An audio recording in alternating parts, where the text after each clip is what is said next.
ये है वक्त मीडिया।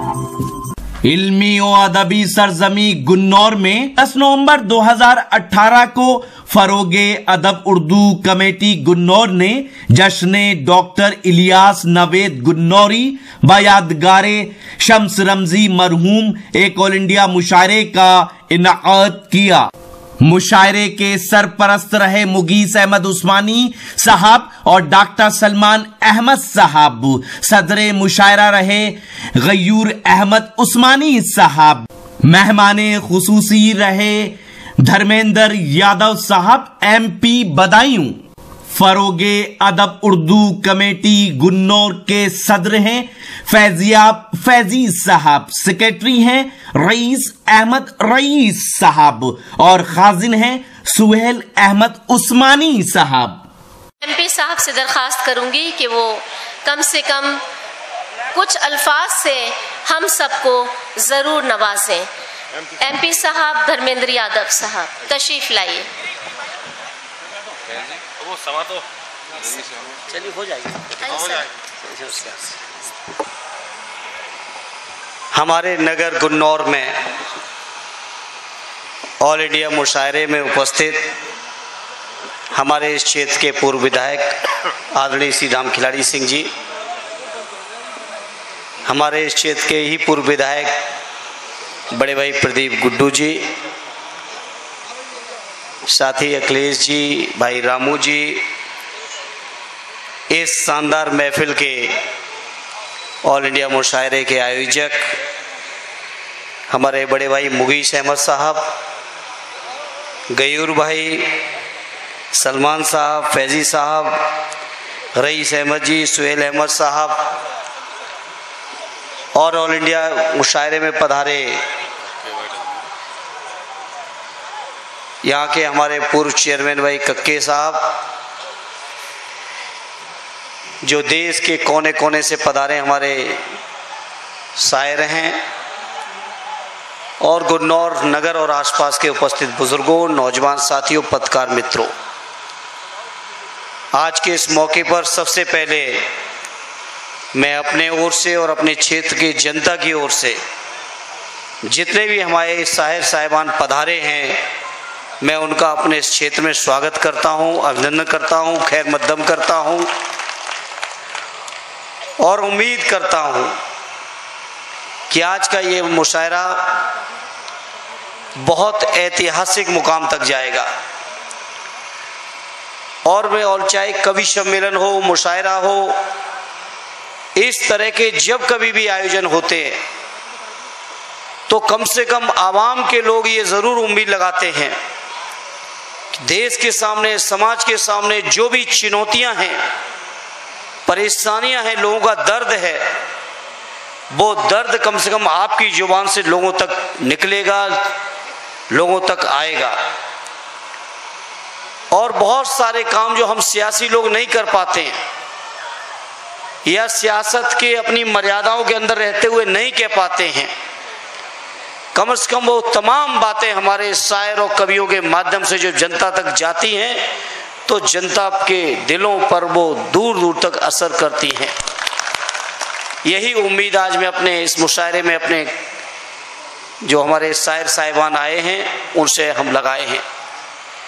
जहां तक आज का सवाल है, मैं समझता हूं देश के सामने आज चुनौतियों का अंबार है और जो देश और प्रदेश की जो हुकूमत है वो हुकूमत कहीं ना कहीं उन चुनौतियों से निपटने की बजाय उन चुनौतियों में लगातार देश को फंसाने का प्रयास कर रही है। देश के सामने आज चुनौती है इस बात की कि कैसे हमारे देश के अंदर गरीबी दूर हो, कैसे हमारी बेरोजगारी दूर हो, करोड़ों लोगों को कैसे उनके काम हाथों को काम मिले। इस तरह की तमाम चुनौतियां आज देश के सामने हैं। लेकिन हमारी हुकूमतें क्या कर रही हैं? हमारी हुकूमतें केवल नित नए जुमले, नई नई बातें, शहरों के नाम बदलना, तमाम संस्थाओं के नाम बदलना, तमाम प्रतिष्ठानों के नाम बदलना और जो नाम बदलने का प्रयास कर रहे हैं उसमें कहीं ना कहीं जो उनकी भावना है, वो भावना जिस उम्मीद और जिस भरोसे के साथ आज हम सब लोग यहाँ गंगा जमुनी तहजीब को सजा के बैठे हैं। इस मुशायरे में कहीं ना कहीं ऐसे जनमानस की भावनाओं के विरुद्ध हमारी हुकूमतें आज काम कर रही हैं, चाहे वो दिल्ली की हुकूमत हो, चाहे वो लखनऊ की हुकूमत हो। इसलिए आज इस मौके पर अपने गुन्नौर के लोगों, आपके बीच में अपील और गुजारिश लेके आया हूं। जहां हुकूमतें अपना रास्ता भटक रही हैं, जहां हुकूमतें जो हमारे देश की जरूरतें हैं, जो देश के आवाम की उम्मीदें हैं, उन उम्मीदों को कहीं ना कहीं कुठाराघात पहुंचा रहे हैं, चोट पहुंचा रहे हैं। जब जब इस तरह की संकट और चुनौतियां आते हैं तो मैं समझता हूं आज से नहीं, आजादी से पहले से, आजादी का आंदोलन हो या देश के जो तमाम आंदोलन रहे हो, उन तमाम आंदोलन में जो हमारे कलम के सिपाही हैं, इनका हमेशा महत्वपूर्ण रोल रहा है। और आज गुन्नौर के इस मंच पर मैं उम्मीद लगाए बैठा हूं कि निश्चित रूप से आपकी कलम से, आपकी जुबान से जो बात निकलेगी वो हमारे राष्ट्र को आने वाले समय में आगे बढ़ाने में एक महत्वपूर्ण रोल अदा करेगी। इसलिए अदा करेगी क्योंकि हुकूमतें भटक रही हैं, बहक रही हैं।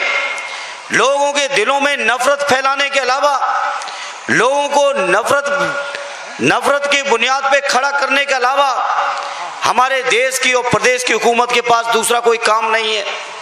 नफरतें फैला रहे हैं, जो लोगों की बुनियादी समस्याएं और समस्याओं की तरफ ध्यान नहीं दिया। और 4.5 साल हो गए देश को किस हालत में ले आके खड़ा किया है।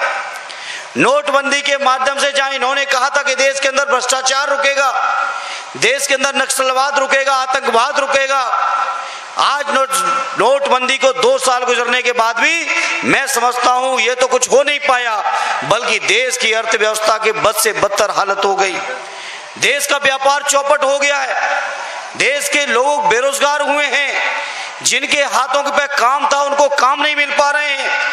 वहीं हमारे नौजवान साथी जो 2 करोड़ नौजवान 2 करोड़ रोजगार हर साल की उम्मीद लगाए बैठे थे, हमारे उन नौजवानों के हाथों से काम भी छीना गया। हमारे उन किसान भाइयों को भी परेशान किया गया।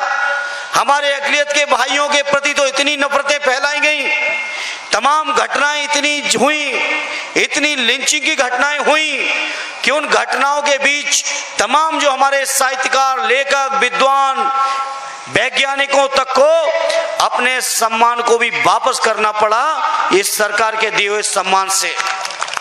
एक से एक घटनाएं इस देश के अंदर इस वर्तमान हुकूमत में हुई हैं।